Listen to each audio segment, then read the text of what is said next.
నమస్కారం. ఇది సంగతికి స్వాగతం. 1.5 దశాబ్దాల పోరాటం ముగిసింది అనడం కంటే తాత్కాలిక విరామం తీసుకుంది అని చెప్పుకోవాలి. ఎందుకంటే మరో వేదికపై ఇంకో రూపంలో పోరాటం సాగించేందుకు రంగం సిద్ధమైంది. అదే మణిపూర్ ఉక్కు మహిళ ఇరోం షర్మిల మలిదశ పోరాటం. సైనిక ప్రత్యేక అధికారాల చట్టం రద్దు చేయాలని 16 ఏళ్లుగా సాగిస్తున్న నిరాహార దీక్షను విరమించాలని ఆమె నిర్ణయించింది. ఆ తర్వాత తన దేహమే అస్త్రంగా సాగించిన ఉద్యమాన్ని ఏ రాజకీయాలైతే పట్టించుకోలేదో ఆ క్షేత్రంలోనే అడుగుపెడతానని ప్రకటించింది.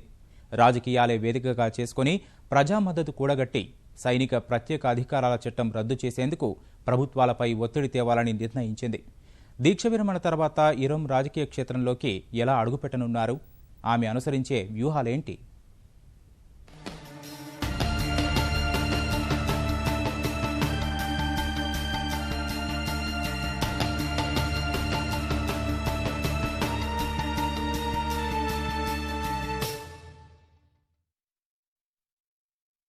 నేటి భారతం సాక్షిగా ప్రపంచం గమనిస్తున్న మహిళామూర్తి పోరాట కథలో ఓ మైలురాయి నమోదైంది.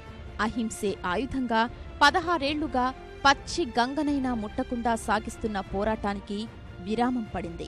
ప్రపంచంలో అత్యంత సుదీర్ఘంగా సాగిస్తున్న నిరాహార దీక్ష విరమించాలని మణిపూర్ ఉక్కు మహిళ ఇరోం షర్మిల చాను నిర్ణయించారు. హక్కుల కోసం పిడికిలి బిగించిన వారు లక్ష్యం చేరుకునే వరకు విశ్రమించారు. ఉద్యమ పంథా మార్చుకుంటారు అన్నట్లుగా 1.5 దశాబ్దాల దీక్ష పాలకుల హృదయాలు కదలించలేకపోవటం వల్ల ఒత్తిడి తెచ్చేందుకు రాజకీయ క్షేత్రంలోకి అడుగుపెట్టాలని నిర్ణయించారు. 2017లో నిర్వహించనున్న మణిపూర్ శాసనసభ ఎన్నికల్లో స్వతంత్రంగా పోటీ చేస్తానని ప్రకటించి యావత్ ప్రపంచాన్ని ఆశ్చర్యానికి గురిచేశారు. సాయుధ బలగాల ప్రత్యేక అధికారాల చట్టం ఏఎఫ్ఎస్పీఏ రద్దు చేయాలని కోరుతూ 2000 సంవత్సరంలో ప్రారంభించిన దీక్షను ఆగస్టు 9న విరమిస్తానని ఇరోం ప్రకటించారు. దీక్ష విరమించినా పోరాటం ఆగదని స్పష్టం చేశారు. రాజకీయ ప్రవేశంతో పాటే వివాహమూ చేసుకుంటానని ప్రకటించారు. అయితే చాలా మందిలో ఎవరిని పెళ్లాడతారన్న ఆసక్తి ఏర్పడింది. ఆమె సుమారు 6 ఏళ్లుగా భారత సంతతికి చెందిన 53 ఏళ్ల బ్రిటిష్ పౌరుడు డెస్మండ్ కౌటిన్హోతో ప్రేమలో ఉన్నారు. సామాజిక కార్యకర్త, రచయిత ఆయన్నే వివాహం చేసుకుంటారని తెలుస్తోంది. ప్రపంచంలోనే అత్యంత సుదీర్ఘమైన నిరాహార దీక్ష చేసిన ఇరోం షర్మిల లక్ష్యమేంటి? ఎంత మేరకు ఈ విషయంలో ఆమె సఫలీకృతమైంది అంటే అలుపెరగని పోరాటమే ఇందుకు సమాధానం చెబుతోంది. శరీరంలో సత్తువ తగ్గుతున్నా, రోజు రోజుకి శక్తి సన్నగిల్లుతున్నా, చేరాల్సిన గమ్యం అనంత దూరమైనా పోరాటం వదిలిపెట్టలేదు. మొదలైన క్షణం నుంచి నేటి వరకు ప్రభుత్వాల నుంచి ఎన్నో సమస్యలు ఎదురైనా తనతో ప్రయాణం మొదలుపెట్టిన వాళ్లందరూ ఒక్కొక్కరుగా జారుకుంటున్నా ఆత్మస్థైర్యం కోల్పోలేదు. సైన్యానికి సర్వాధికారాలు దాఖలు పరుస్తున్న చట్టం నుంచి తన నేలకు విముక్తి కల్పించాలని, ఏ అమాయకుడు ప్రాణాలు కోల్పోకూడదంటూ నిరాహార దీక్ష చేపట్టిన షర్మిల చాను 16 ఏళ్లలో ప్రత్యక్ష నరకమే చూశారు.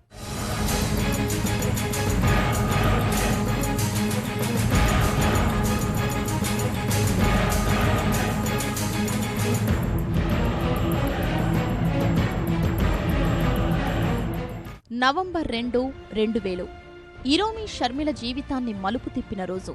అంతేకాదు, దేశంలో కొన్ని ప్రాంతాల్లో సైనికులకు ప్రత్యేక అధికారాలు కల్పిస్తున్న ఏఎఫ్ఎస్పీఏ 1958 చట్టం పట్ల దేశవ్యాప్త చర్చకు తెర లేసిన రోజు. ఇంపాల్ సమీపంలోని చిన్న పట్టణం మాలూంలో ఆ రోజు జరిగిన మారణ హోమం షర్మిలను కదిలించింది. ఎవరో అస్సాం రైఫిల్స్ కాన్వాయ్పై చేసిన దాడికి ప్రతిగా సైనికుల కాల్పుల్లో 8 మంది ప్రాణాలు కోల్పోయారు. 45 మంది తీవ్ర గాయాల పాలయ్యారు. కాల్పుల్లో 62 ఏళ్ల వృద్ధ మహిళతో పాటు 1988లో సాహస బాలల అవార్డు అందుకున్న 18 ఏళ్ల చంద్రమణి కూడా ప్రాణాలు కోల్పోయారు. అంతటితో ప్రతీకారం చల్లారని సైన్యం అనుమానితులందరినీ తీసుకొచ్చి చావబాదిన కొన్ని దృశ్యాలు అప్పట్లో సంచలనం సృష్టించాయి. మొత్తం ఘటన పట్ల తీవ్ర మనోవేదనకు గురైన షర్మిల చాను మాలో మారణ హోమానికి వ్యతిరేకంగా నిరాహార దీక్షకు దిగారు. ఇరోం దీక్ష మొదలైన 3వ రోజునే నిర్బంధంలోకి అధికారులు తీసుకున్నారు. భారతీయ నేరస్మృతిలోని 309వ సెక్షన్ ప్రకారం ఆత్మహత్యాయత్నం కింద కేసు నమోదు చేసి కోర్టులో హాజరుపరిచారు. కోర్టు షర్మిలకు జ్యుడిషియల్ కస్టడీ విధించింది. ఉక్కు మహిళను నిర్బంధంలోకైతే తీసుకున్నారు, కాని పచ్చి గంగనైనా ముట్టించలేకపోయారు. చుక్క నీటిని ఆమె పెదవులు దాటించలేకపోయారు. చివరకు ముక్కులో నుంచి కడుపులోకి రబ్బర్ ట్యూబ్ అమర్చి బలవంతంగా ద్రవ పదార్థాల్ని ఎక్కిస్తున్నారు. అవి కూడా ఆమె శరీరావయవాలు దెబ్బతినకుండా, మృత్యువుకు దగ్గర కాకుండా చూసేందుకే.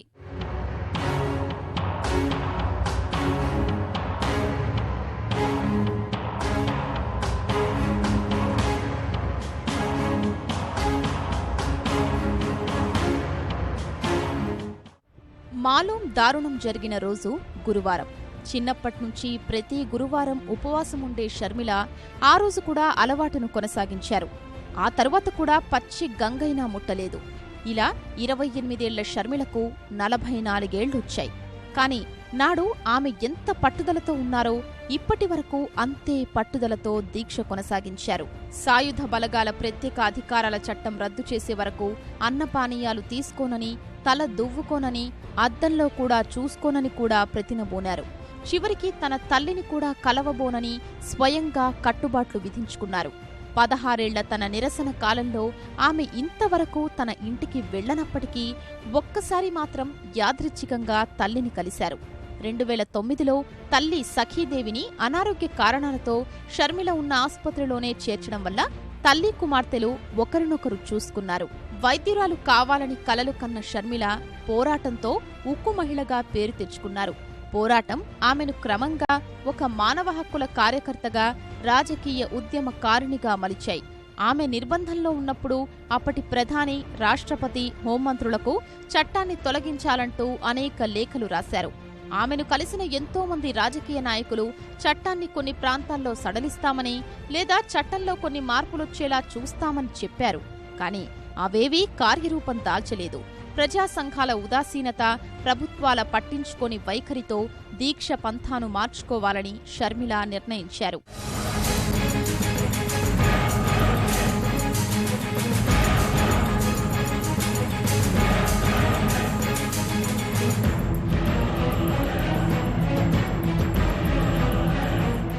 ఈరోం షర్మిల మౌన పోరాటం ప్రభుత్వానికి వినపడకపోయినా ప్రపంచమే గుర్తించింది.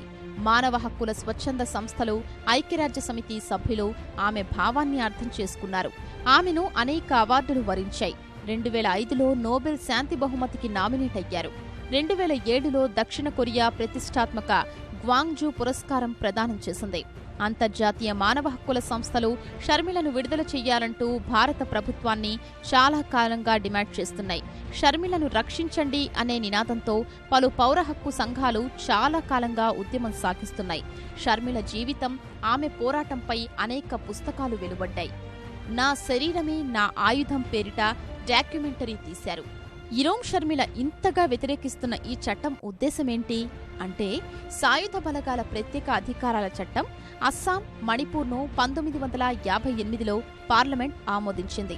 ఆ రాష్ట్రాల్ని కల్లోలిత ప్రాంతాలుగా గుర్తించి సాయుధ బలగాలకు అక్కడ ప్రత్యేక అధికారాలు కట్టబెట్టిన చట్టమిది. ఈ చట్టం ప్రకారం ఎలాంటి నోటీసు లేకుండానే ఎవరింటినైనా, ఆస్తులనైనా సోదా చేసే, ఎవరినైనా అరెస్ట్ చేసే అధికారం సాయుధ బలగాలకు దఖలుపరిచారు. అనంతరం కొత్తగా ఏర్పడిన మేఘాలయ, నాగాలాండ్, త్రిపుర, అరుణాచల్ ప్రదేశ్, మిజోరాంలకు ఈ చట్టం వర్తింపజేశారు. పంజాబ్, చండీగఢ్లలో ఏఎఫ్ఎస్పీఏ 1983 తీసుకొచ్చారు. 14 ఏళ్లు అమలు చేసిన తరువాత ఉపసంహరించారు. జమ్మూ కశ్మీర్లో 1990లో అమల్లోకి తెచ్చారు. ప్రస్తుతం అక్కడా కొనసాగుతోంది. 16 ఏళ్ల దీక్ష ద్వారా ఈరోం షర్మిల ప్రభుత్వాలనైతే కదిలించకపోవచ్చు. ఏ పార్టీలో లేని, ఏ రాజకీయవేత్తతో సంబంధం లేని వ్యక్తి మౌన పోరాటాన్ని పాలకులు అంగీకరించకపోవచ్చు. కాని అలుపెరగని పోరాటంతో ఓ స్ఫూర్తినైతే నింపగలిగారు. శరీరాన్నే అస్త్రంగా మలుచుకుని ఆమె సాగించిన దీక్ష మన దేశంలోనే కాదు, ప్రపంచంలోనే నిరుపమానంగా నిలిచింది. హృదయమున్న ప్రతి ఒక్కరిని కదిలించింది. ఇప్పుడు లక్ష్యాన్ని చేరుకునేందుకు రాజకీయాల్నే వేదికలుగా మలుచుకున్నారు. మయన్మార్లో ఆంగ్ సాన్ సూకీ పోరాట స్ఫూర్తితో ప్రజాస్వామ్య పవనాలు వీచాయి. ఇదే విధంగా ఈరోం రాజకీయ ప్రవేశంతో ఎలాంటి మార్పులు రానున్నాయో చూడాలి. అమ్మతనం ఎంతో కమ్మనైన మాట. జాతి, కుల, మత, ప్రాంతీయ భేదాలు లేకుండా స్త్రీ జాతికి దేవుడిచ్చిన అమూల్యమైన వరం. సమస్య ఉన్న ప్రతి చోట దేవుడు కనిపించలేడు కాబట్టి ఆ స్థానంలో అమ్మను సృష్టించాడన్నది అందరూ చెప్పే మాట. అంటే దేవుడికి ప్రతిరూపం మాతృమూర్తి. అలాంటి అమ్మతనాన్ని పొందిన వారికి ఆ అపురూప క్షణాలు ఎంత విలువైనవో ఆ తల్లికే తెలుస్తుంది. అయితే మాతృత్వపు మమకారాన్ని పొందాలన్నా సామాజిక పరిస్థితులు, ఆరోగ్య కారణాల వల్ల ఆ అనుభూతిని పొందలేని వారి పరిస్థితి ఎలా ఉంటుందో వాటిని అనుభవించిన వారికే తెలుస్తుంది. కడుపులో ఉన్న బిడ్డను చేతులారా ఏ తల్లి చంపేసుకోలేదు. కానీ అలాంటి పరిస్థితులు వస్తే ఏం చేయాలి? గర్భస్రావమే మార్గమా? అందుకు చట్టాలు ఏం చెబుతున్నాయి? గర్భస్రావానికి సంబంధించి సర్వోన్నత న్యాయస్థానం తీర్పు నేపథ్యంలో ఈ అంశం ఇప్పుడు చర్చనీయాంశంగా మారింది.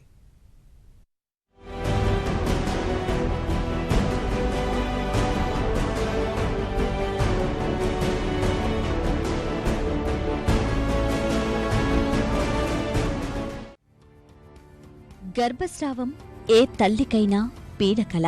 అనారోగ్య కారణాల వల్ల గర్భస్రావం జరిగితేనే తల్లడిల్లిపోయే మహిళలు గర్భాన్ని స్వయంగా తొలగించుకోవాల్సి వస్తే ఇంకెంత నరకయాతన అనుభవిస్తారన్నది ఆ బాధ పడిన వారికే తెలుస్తోంది.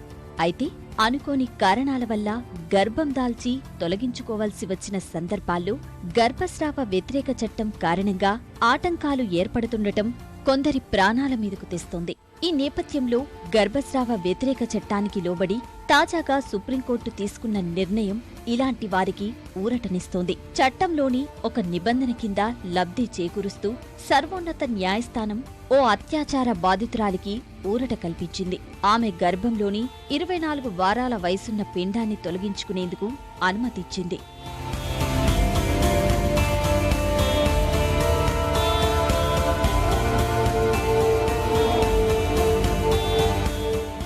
గర్భస్రావాన్ని వైద్యశాస్త్రం ఎప్పటికీ సమర్థించదని వైద్యులు స్పష్టం చేస్తున్నారు. గర్భం వల్ల తల్లికి ప్రమాదమని భావించిన ప్రత్యేక పరిస్థితుల్లో అది కూడా తల్లి అనుమతితోనే ఈ ప్రక్రియ జరుగుతుందని ప్రముఖ ప్రసూతి, స్త్రీల వైద్య నిపుణులంటున్నారు. సుప్రీంకోర్టు తీర్పు కేవలం ఈ కేసుకు మాత్రమే పరిమితమని, దీని ఆధారంగా వైద్యులపై ఏ వ్యక్తి ఒత్తిడి తెచ్చినా అది కఠిన శిక్షలకు కారణమవుతుందని స్పష్టం చేస్తున్నారు. అబార్షన్స్ లీగలైజ్ చేస్తే మదర్కి సేఫ్గా అబార్షన్ చేయొచ్చని. క్రిమినల్ అబార్షన్స్ జరిగేవి ఇంతకుముందు ఇట్లాంటి చట్టం లేనప్పుడు. సో అందుకని ఇవి అవాయిడ్ చేసి సేఫ్గా అబార్షన్ చేయొచ్చని అందుకని పాస్ చేసింది అనమాట, టు లీగలైజ్ అండ్ అబార్షన్స్ సేఫ్గా చేయడానికి. అయితే దీంట్లో ఏంటంటే వేరియస్ క్లాజెస్ కూడా వాళ్ళు అంటే ఈ కొన్ని నిర్ణీతమైన ఇండికేషన్స్ ఉంటేనే ఎంటీపీ చెయ్యొచ్చు అని చెప్పారు. అసలు సుప్రీంకోర్టు తీసుకున్న చారిత్రక నిర్ణయం వెనుక కారణాలు పరిశీలిస్తే ప్రియుడి అత్యాచారం వల్ల గర్భం దాల్చిన బాధితురాలికి గర్భం 24 వారాలకు చేరింది. ఆమె కడుపులోని బిడ్డకు మెదడు, పుర్రెలోని భాగాలు లేవు. ఈ లోపాలతో గర్భం కొనసాగించడం తల్లికి మానసికంగానే కాకుండా ప్రాణాలకు కూడా ప్రమాదం ఏర్పడే అవకాశాలు ఉన్నాయి. అందుకే ఆ పిండాన్ని తొలగించుకోవాలనుకుంది. ఇందుకు వైద్యులు నిరాకరించారు. కారణం, గర్భస్రావ చట్టం ప్రకారం 20 వారాలు దాటిన పిండం తొలగించడం నిషేధం. బాధితురాలు సుప్రీంకోర్టును ఆశ్రయించింది. గర్భస్రావ చట్టం 1971 కింద గర్భ విచ్ఛిత్తికి 20 వారాల పరిమితి విధించడం వల్ల తన శారీరక, మానసిక ఆరోగ్యానికి తీవ్ర ముప్పు ఏర్పడుతుందని బాధితురాలు వివరించింది. ఈ పరిమితి రాజ్యాంగ విరుద్ధమని, ఇది తన జీవన, మానవత్వ హక్కులను ఉల్లంఘించడమేనని పేర్కొంది.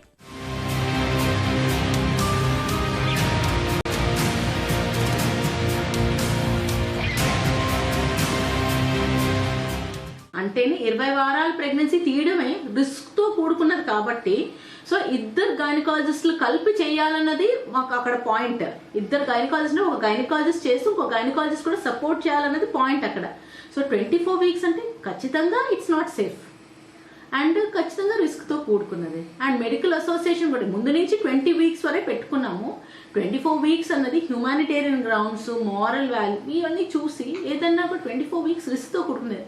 సో ఏ అసోసియేషన్ ఉన్నా కూడా పేషెంట్ ప్రాణం కంటే ఏది ముఖ్యం కాదు. So 20 weeks is safe. 24 weeks in exceptional cases, ఏదైనా మేజర్ ప్రాబ్లం ఉన్నప్పుడు మనకి తప్పని పరిస్థితుల్లో రిస్క్ తీసుకుని ప్రాపర్ కన్సెంట్ తీసుకుని చేయడం ఇంకా తప్పని పరిస్థితుల్లో చేయాలి. పిటిషన్ను విచారించిన న్యాయమూర్తుల ధర్మాసనం వైద్య బోర్డు నివేదికను పరిశీలించింది. గర్భస్రావ చట్టంలోని సెక్షన్ 5 కింద బాధితురాలికి గర్భస్రావం చేయించుకునే స్వేచ్ఛ కల్పిస్తున్నట్లు పేర్కొంది. సుప్రీం తాజా నిర్ణయం కారణంగా గర్భస్రావ చట్టంలో సవరణకు ఉన్న అవసరాన్ని మరోసారి తెరపైకి తెచ్చినట్టయింది.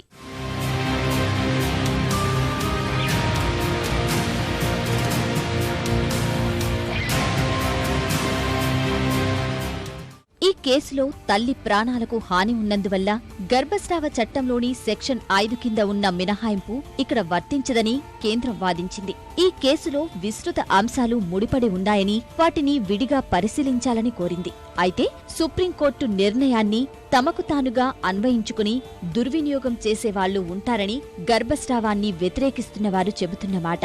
సర్వోన్నత న్యాయస్థానం ఆదేశాలు, ఇతరత్ర కారణాలతో చట్టాన్ని ఏకంగా పక్కన పెట్టేందుకు ప్రయత్నాలు ముమ్మరమవుతాయని గట్టిగా నమ్ముతున్నవారు చాలామంది ఉన్నారు. ఏంటంటే మిస్యూజ్ అవ్వకుండా ఈ ప్రతి వాళ్ళు ఇంక ఇది డెసిషన్ వచ్చింది అని 24 నెలలని కాకుండా 28 నెలలు కూడా కొంతమంది చేయించేసుకునే వాళ్ళు ఉంటారు. అలా జరగకుండా చూసే బాధ్యత. తర్వాత ఈచ్ ఇండివిజువల్ కూడా సపోజ్ ఇప్పుడు ఒక పేద ఆడవాళ్ళు ఉంటారండి, ఆడవాళ్ళల్లో కూడా ఈ అవేర్నెస్ బాగా వచ్చేలాగా చేస్తే ఈ యాక్ట్, ఈ డెసిషన్, ఈ యాక్ట్ చాలా మేలు చేస్తుందండి. ఆచార వ్యవహారాలు, సాంప్రదాయాల కారణంగా గర్భస్రావం నైతికమా అనైతికమా అన్న అంశాల గురించి పట్టించుకునే వారికి సుప్రీం తీర్పు రుచించకపోవచ్చు. నిజంగానే బాధితురాలికి పుట్టబోయే బిడ్డ లోపాభూయిష్టంగా ఉన్నప్పుడు 24 వారాల వరకు ఎందుకు ఆగాల్సి వచ్చింది? అంతకు ముందే ఎందుకు గర్భ విచిత్తి కోసం ప్రయత్నించలేదు? ఇవన్నీ గర్భస్రావాన్ని వ్యతిరేకిస్తున్న వారు వేస్తున్న ప్రశ్నలు. ఆమె ప్రాణాలకు ప్రమాదముందని వైద్యులే చెబుతున్నప్పుడు సుప్రీంకోర్టు వరకు సమస్యను తీసుకురావాల్సిన అవసరం లేదన్నది వీరి వాదన. అబార్షన్ చట్టాన్ని తొలగించేందుకు ప్రయత్నిస్తున్నవారే బాధితురాలి ద్వారా సమస్యను సర్వోన్నత న్యాయస్థానం వరకు తీసుకువచ్చారన్నది వీరి ఆరోపణ. అయితే సుప్రీంకోర్టు గర్భ విచిత్తి విషయంలో ఇచ్చిన తీర్పు కేవలం ఒక అమ్మాయి ఇబ్బందిని దృష్టిలో పెట్టుకుని మాత్రమే చేసిందని, ఈ విషయాన్ని సమాజం మరో కోణంలో చూడకూడదంటున్నారు న్యాయ నిపుణులు. ఈ తీర్పును ఇతర కేసులతో సరిపోల్చుకుని శిశు హత్యలకు పాల్పడితే చట్టం చూస్తూ ఊరుకోదని అంటున్నారు. ఈ చట్టాన్ని మిస్యూజ్ చేసి భవిష్యత్తులో అంటే అమ్మాయిలు పుడుతున్నారని తెలుసుకుని ఒకవేళ టెర్మినేట్ చేసే అవకాశాలు కూడా ఉండొచ్చు. దాని మీద చెకప్ ఉండాలి. అంటే గవర్నమెంటు, పోలీసులు, మెడికల్ వాళ్ళు కూడా దీని మీద సరైన నియంత్రణ ఉంటే మాత్రం ఇది సక్రమంగా అవుతుంది. కానీ నియంత్రణ లేకపోతే మళ్ళీ ఇది మిస్యూజ్ అయ్యి ఆడవాళ్ళకి మళ్ళీ ఇది ఎగనిస్ట్గా పరిణమించే అవకాశాలు ఉన్నాయి. ఈ మెడికల్ టెర్మినేషను, అబార్షను ప్రకారం డాక్టర్లు చాలా జాగ్రత్తగా ఉండాలి. ఒకవేళ అంటే ఈరోజు డబ్బు, అధికారం ఇలాంటివి పనిచేస్తున్నాయి కాబట్టి డాక్టర్లు ఇలాంటి కేసుల పట్ల చాలా జాగ్రత్తగా ఉండాలి. 2013లో ఓసారి గర్భస్రావం చట్టాన్ని తొలగించేందుకు చాలా ప్రయత్నాలు జరిగాయి. కానీ అప్పట్లో ఆ ప్రయత్నాలు సఫలం కాలేదు. అయితే ఈ కేసులో ప్రచారం ఎక్కువగా జరగడం వల్ల తప్పకుండా మళ్లీ చట్టాన్ని రూపుమాపే యత్నాలు ఊపందుకుంటాయన్నది వీరి అభిప్రాయం. గర్భస్రావ చట్టంలో సవరణ లేదా దాన్ని తొలగించడం వల్ల మరో దురాచారానికి దారితీస్తుందని భావిస్తున్నారు. దేశంలో జనాభా నియంత్రణ కోసం జరుగుతున్న ప్రయత్నాలకు ఇలాంటి పద్ధతుల వల్ల మరింత ఊతం లభిస్తుందని ఆందోళన చెందుతున్నారు. ఇప్పటికే దేశంలోని 17 రాష్ట్రాల్లో జననాల రేటు కోలుకోలేని విధంగా పడిపోయిందని చెబుతున్నారు. ఆచార వ్యవహారాలు, సాంప్రదాయాలకు నెలవైన భారత్లో గర్భస్రావం అనేది అనైతిక చర్యే. అయితే మారుతున్న పరిస్థితుల కారణంగా కుటుంబ నియంత్రణ పాటించాలనుకుంటున్న వారు చాలా మంది ఈ ప్రక్రియను ఓ అవసరంగా భావిస్తున్నారు.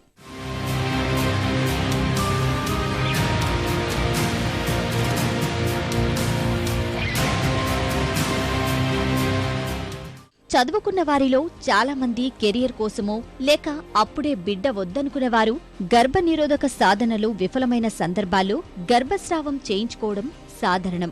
నిరక్షరాస్యులైతే నాటు పద్ధతిలో ఇలాంటి ప్రక్రియలకు పాల్పడటం వల్ల ప్రాణాల మీదకే తెచ్చుకుంటున్నారు. ఇలా ఎప్పుడు పడితే అప్పుడు అవాంఛిత గర్భాన్ని తొలగించుకుంటున్నందువల్ల ఒక్కోసారి ప్రాణాల మీదకు తెచ్చుకునే పరిస్థితి వస్తోంది. దేశంలో అక్రమ గర్భ విచిత్తితో ఏటా 60,000 మంది తల్లులు చనిపోతున్నట్లు తెలుస్తోంది. అంతేకాదు ఒక్కోసారి లింగ నిర్ధారణ పరీక్షలు జరిపి పుట్టబోయేది ఆడబిడ్డో మగబిడ్డో ముందే తెలుసుకుని అవసరం లేదనుకుంటే ఆ గర్భాన్ని తొలగించుకునేవారు ఎక్కువే. ఇలాంటి భ్రూణహత్యలకైతే అంతే లేదు. ఏటా 7 లక్షల మందికి పైగా గర్భస్థ శిశువులను చిదిమేస్తున్నట్టు తెలుస్తోంది. ఎలాంటి పరిస్థితుల్లో అయినా వైద్యుల అనుమతి లేకుండా గర్భస్రావం చేయించుకునే అవకాశాలు లేవు. అనుకోని కారణాల వల్ల తలెత్తే అవాంఛిత గర్భాన్ని తొలగించుకునేందుకు ప్రస్తుత పరిస్థితుల్లో అనేక రకాల వైద్య విధానాలు ఉన్నాయి. అయితే వాటికి చట్టం అనుమతి తప్పనిసరి కావటం వల్ల ఇతరత్ర విధానాలు అవలంబించడం, ప్రాణాల మీదకు తెచ్చుకోవడం ఎక్కువైంది. అందుకే అత్యవసరమైతే తప్ప వైద్యుల పర్యవేక్షణలోనే నిబంధనలకు లోబడి గర్భస్రావం చేయించుకోవాలన్నది చట్టం ఉద్దేశం. కోర్టు ఇచ్చిన దాన్ని దుర్వినియోగం చేసే అవకాశం మామూలుగా అయితే లేదు. అంటే దీంట్లో అంటే నిబంధనలు పాటించకుండా చేసేవాళ్ళు ఉన్నారా అంటే ఉండొచ్చు. దేశంలో ఎప్పుడూ ఎవరో ఒకళ్ళు ఉంటారు. బట్ మామూలుగా లీగల్గా ఈ ఆబ్స్టెటిక్స్ అండ్ గైనకాలజీ ప్రాక్టీస్ చేసే డాక్టర్స్కి అయితే ఇది చాలా మంచి విషయం. వాళ్ళు జాగ్రత్తగా చేసేవాళ్లే కాబట్టి అది చేయడానికి అవకాశమే తప్ప ఇదేమీ దుర్వినియోగం అవుతుందని నేను అనుకోను. మన దేశంలో గర్భస్రావం ఏ పరిస్థితుల్లో చేసుకోవచ్చనేది చట్టంలో పొందుపరిచారు. 1971 నాటి గర్భస్రావం చట్టం ప్రకారం 20 వారాల వరకే ఒక మహిళకు గర్భం తొలగించవచ్చు. దీనికి కూడా 2 వైద్యుల ఏకాభిప్రాయం అవసరముంది. ఈ చట్టం ప్రకారం 20 వారాలు దాటిన గర్భాన్ని తొలగించడం దేశంలో నిషేధం. ఫలితంగా 5 నెలల తర్వాత అబార్షన్ చేయడానికి భారత్లోని వైద్యులు, ఆస్పత్రులు అంగీకరించరు. పిండం అసాధారణంగా పెరగడం, ఇతర వైకల్యాలతో ఒక్కోసారి గర్భం తల్లి ప్రాణాల మీదకు వచ్చినప్పుడు న్యాయస్థానాలను ఆశ్రయించి వాటి అనుమతితో గర్భం తొలగించే అవకాశాలు ఉన్నాయి. ఈ చట్ట సవరణకు వీలుగా 2014లో కేంద్ర ఆరోగ్య శాఖ ఒక ముసాయిదాను రూపొందించింది. ప్రమాదం, కొన్ని ఇతర కారణాలతో 20 నుంచి 24 వారాల మధ్య గర్భ విచిత్తికి వీలు కల్పించాలని సూచించింది. కానీ ఈ సవరణ ఇంకా చట్టరూపం దాల్చలేదు.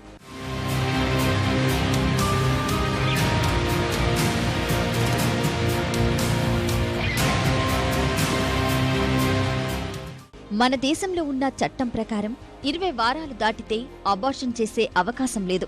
అయితే ఆయా రాష్ట్రాల్లో వేరువేరుగా చట్టాలు ఉన్నాయి. బ్రిటన్, కెనడాలో 24 వారాల వయసు వరకు గర్భ విచిత్తికి అవకాశముంది. 24 వారాలు దాటితే సమస్య తీవ్రతను బట్టి అనుమతి తీసుకోవాల్సి ఉంటుంది. ఫ్రాన్స్లో 14, జర్మనీ, నార్వేలో 12 వారాల వరకే అనుమతి ఉంది. ఇతర దశలతో పోలిస్తే మనకు వాళ్లకు పరిస్థితుల్లో చాలా తేడాలున్నాయి. అక్కడ మహిళల్లో అక్షరాస్యత ఎక్కువ, గర్భ నిరోధక సాధనాల వాడకలపై అవగాహన ఎక్కువే. అదే మన దేశంలో నిరక్షరాస్యతతో పాటు ఆరోగ్య సంరక్షణ విధానాలపై అవగాహనలేమి సమస్యలు సృష్టిస్తోంది.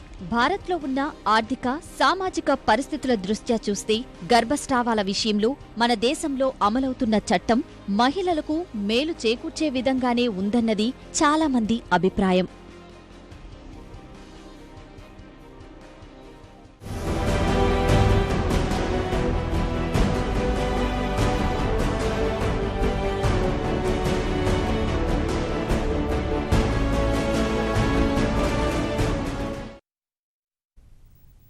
ఇది సంగతి. మరిన్ని విభిన్న అంశాలతో మళ్ళీ కలుద్దాం. నమస్కారం.